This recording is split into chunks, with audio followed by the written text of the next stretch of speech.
Drones,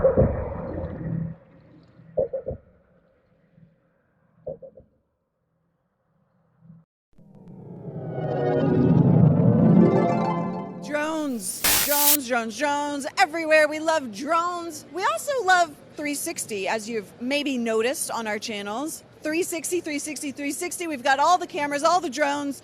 But what about combining those? Did anyone ever think about that? We've also partnered with an amazing company called Aerial Technology International to develop the all-new VR drone. Yeah, essentially it's a in-air stabilized system which makes live 360 aerial VR possible. The reason is because there's a camera both above and below the airframe. And what happens is when you combine those feeds, the drones disappear. Very cool.